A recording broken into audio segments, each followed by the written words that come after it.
Hi, welcome to another episode of MCC Connects. I'm Mary Jo Griffin. Joining me now is Johannah Segarich, Professor of Music at Middlesex Community College, and she's here today to talk about the Strings for Cambodia project.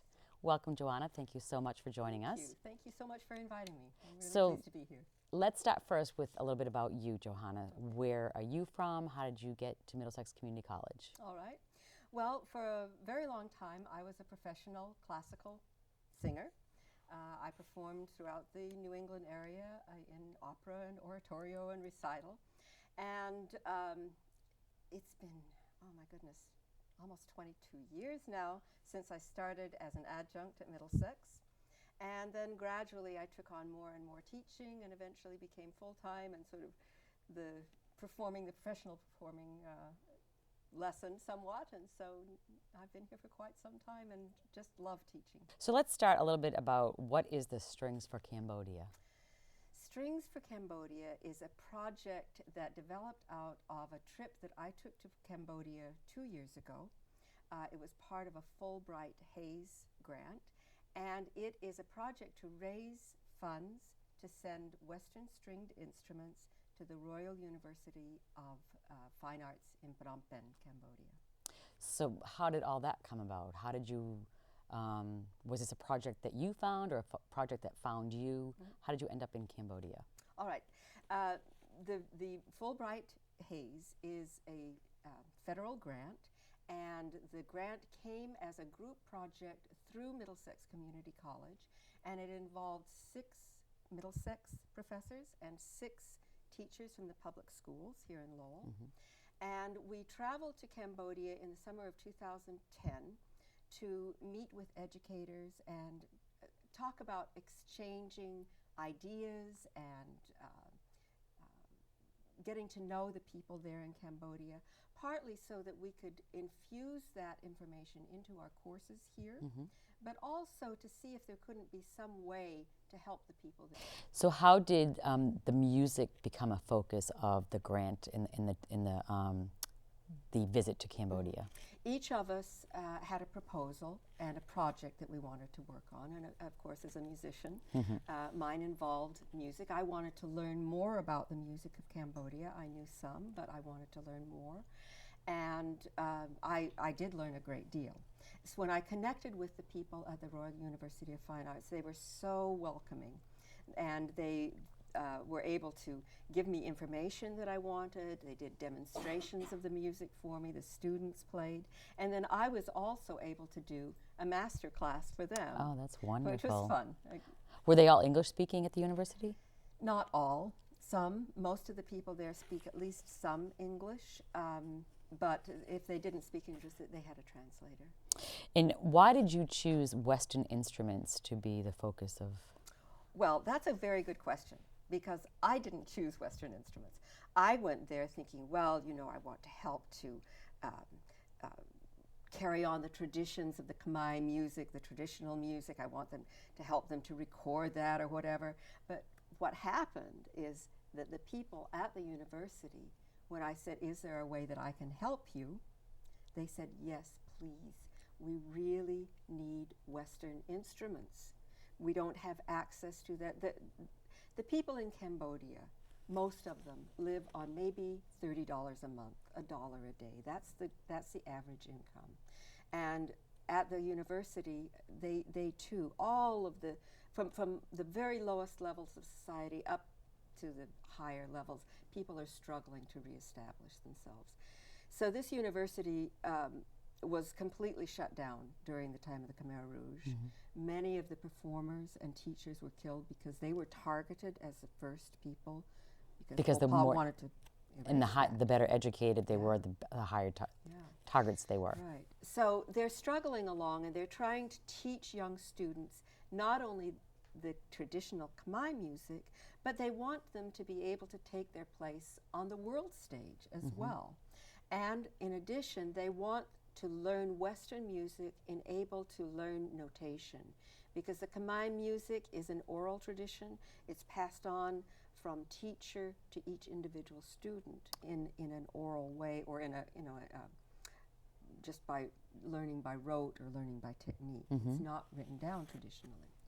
So they want to teach the students Western music so that they can write down the music, also so that they can learn to play the wonderful Western classical music.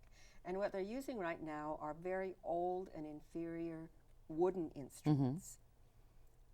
And you want to change that to the carbon? Carbon fiber. It's this new, innovative way of making instruments. It was developed by a former member of the Boston Symphony Orchestra, Luis Leguia.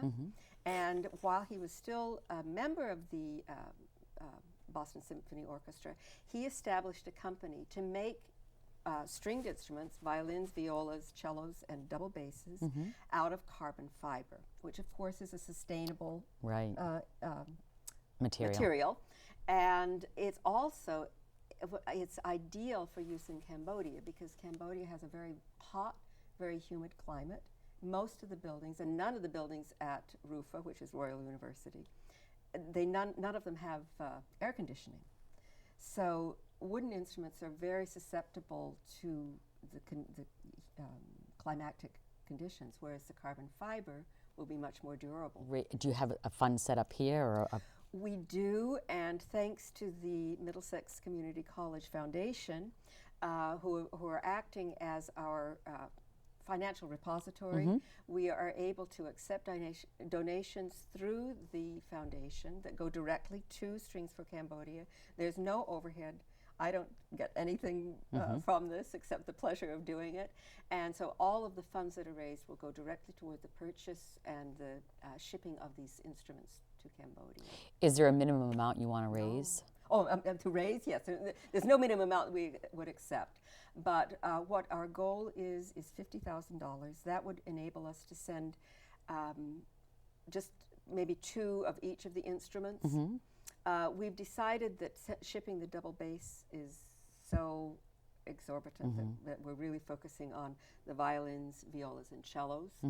And we would be able to ship maybe 2 of each of those. That would be the core of each section of an orchestra. Because the other thing that they want to do, in addition to using them for teaching, they want to establish the first national symphony orchestra since before the Khmer Rouge. Oh, how wonderful. Yeah. That would be wonderful. Well, Johannah Segarich, Professor of Music at Middlesex Community College, I wish you a lot of luck in your Strings for Cambodia, and I hope that the people watching will go online to our website and look up Strings for Cambodia, and that we'll get these funds raised in the very near future. Thank you so much. It's been really a pleasure to be here. Thank you. We're going to take a short break. Please stay tuned.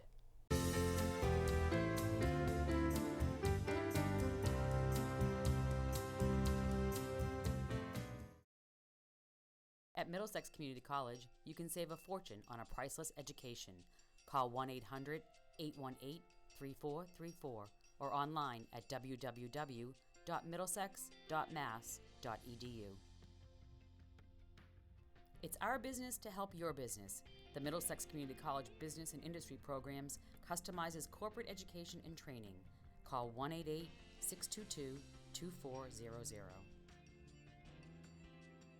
Get on the fast track to your future at Middlesex Community College Weekend College. Earn a business or early childhood degree today.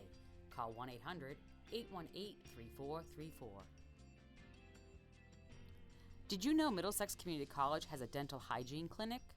We offer a full range of services at greatly reduced rates. Stop by the clinic at 44 Middle Street in Lowell or call for an appointment at 978-656-3250. Get connected by following Middlesex Community College on Twitter, like us on Facebook, subscribe to us on YouTube, and stay up to date with the MCC blog.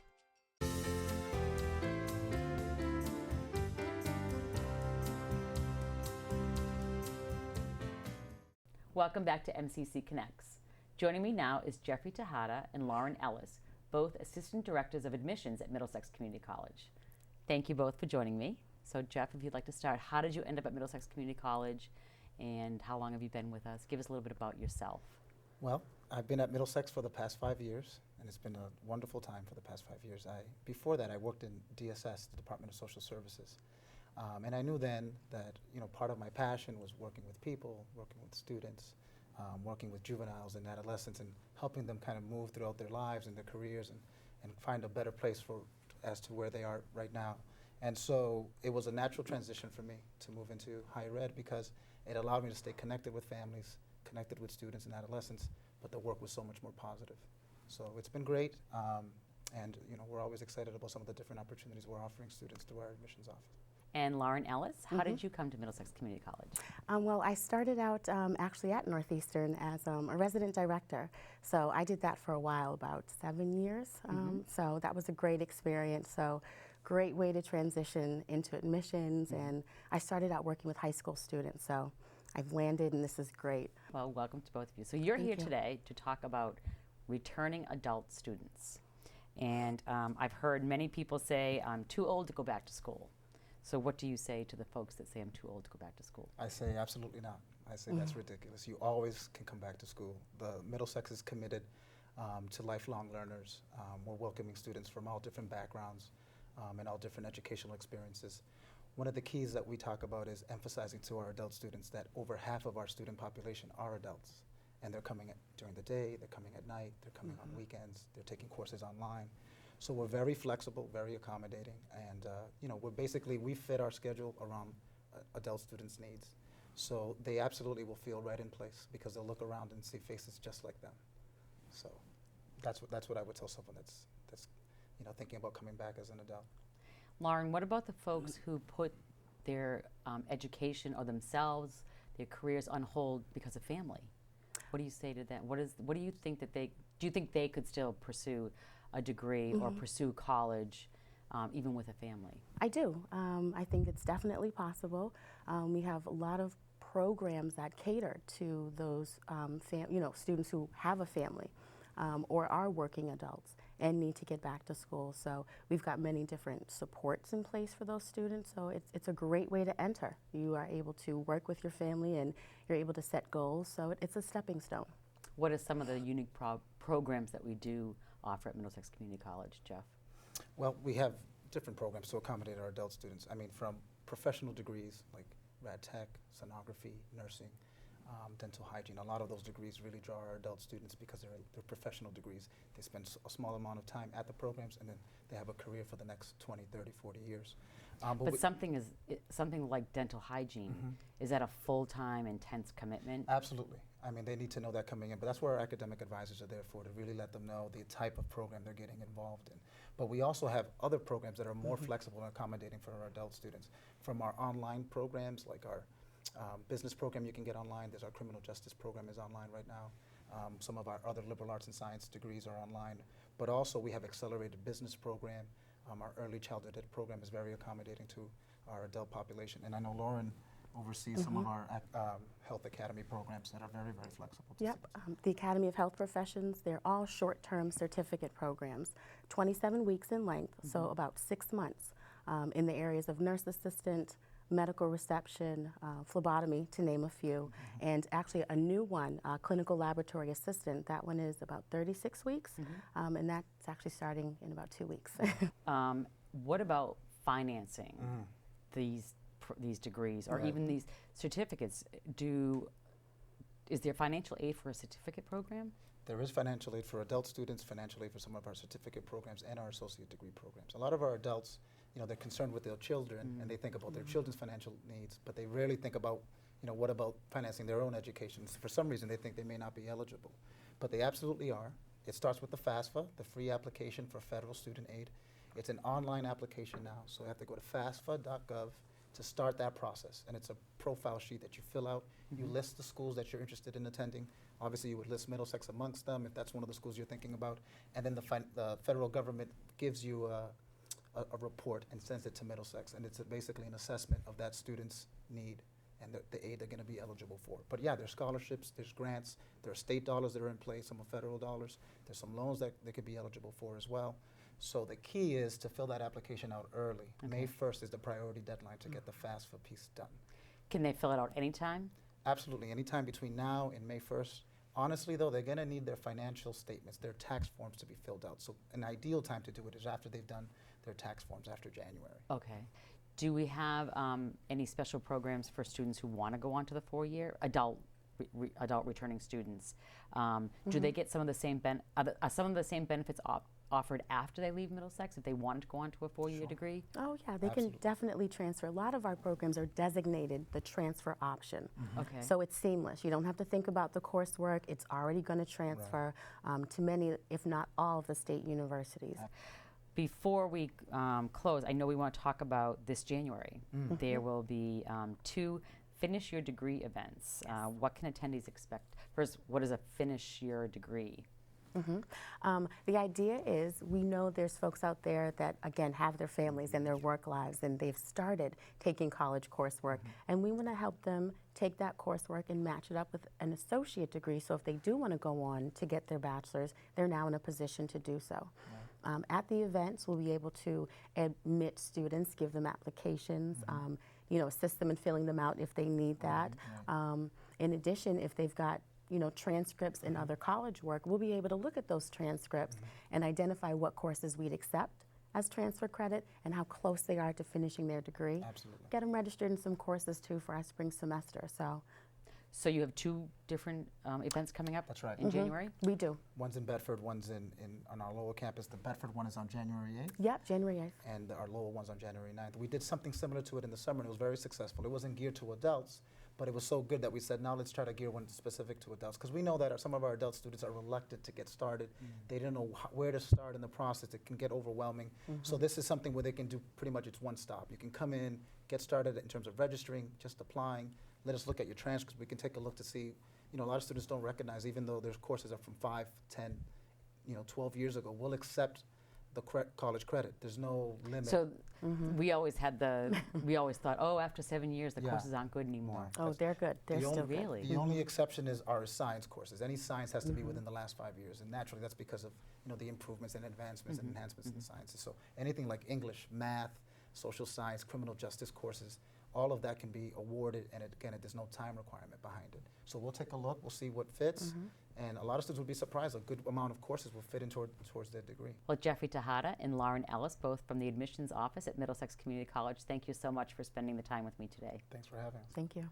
We're going to take a short break. Please stay tuned.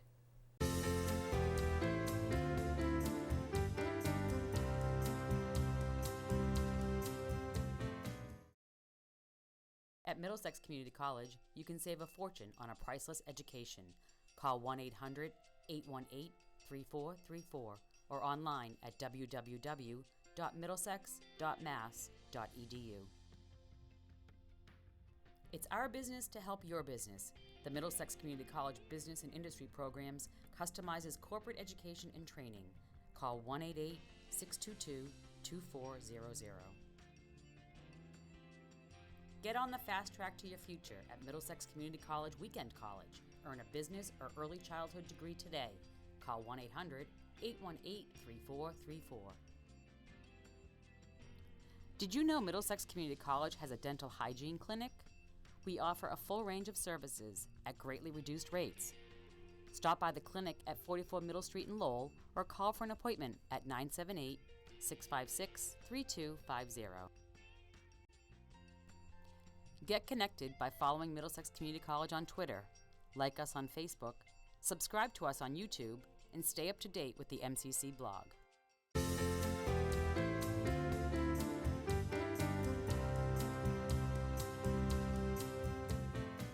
Welcome back to MCC Connects.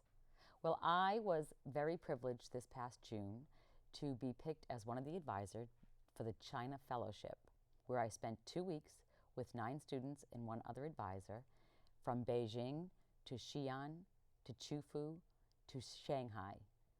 BTU, the Billerica company that helped sponsor us, was our host in Shanghai, and they were very generous to support 4 of our students who went over to China.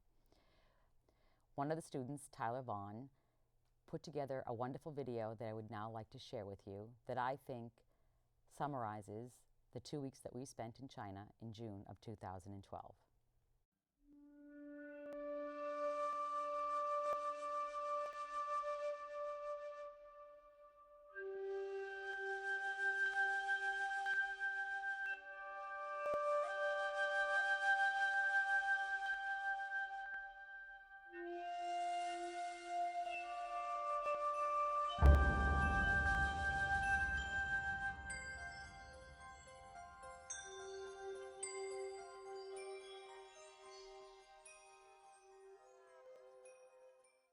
This is a city street in Beijing.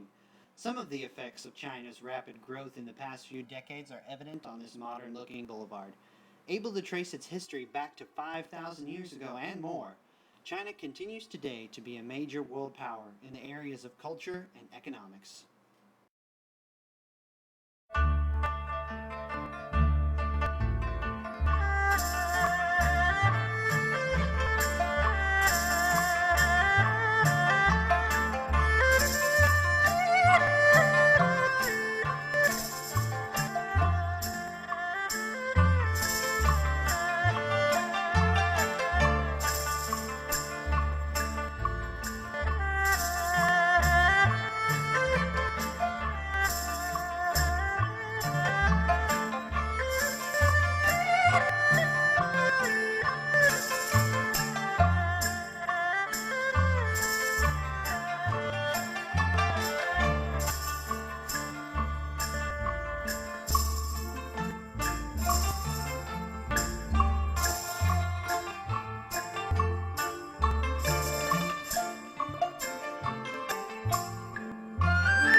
In 2012, a group consisting of 9 students and 2 advisors from Middlesex Community College were chosen to represent the college on a fellowship trip to China.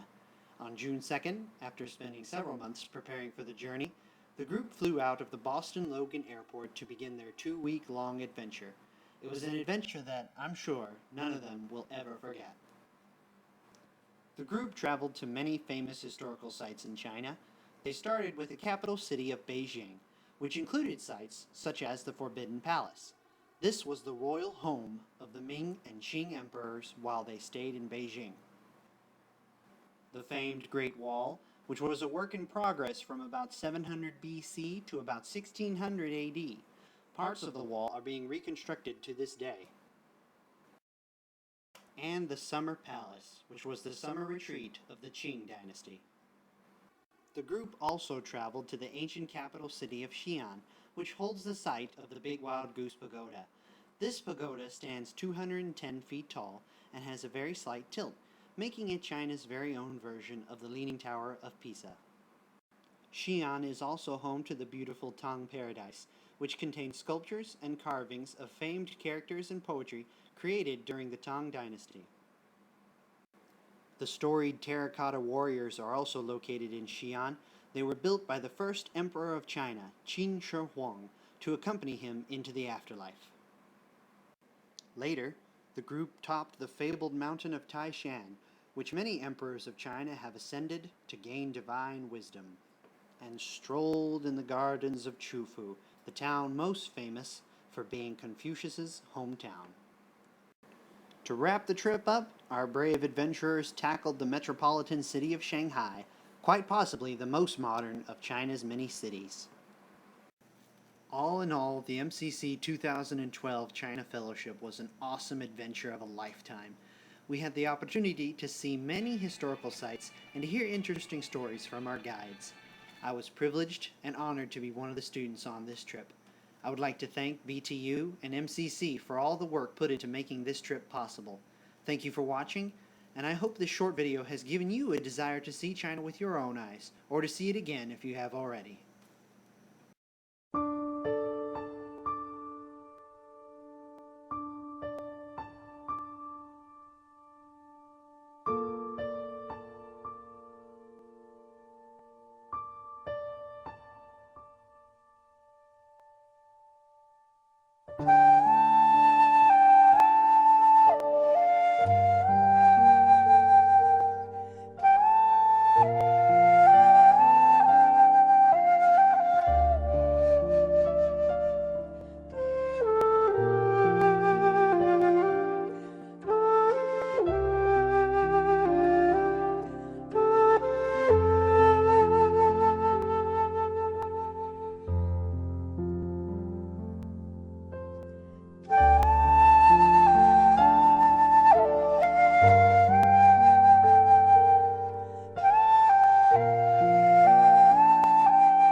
Thank you for joining me for this episode of MCC Connects. Join me each month for a new episode so that you too can be connected to Middlesex Community College.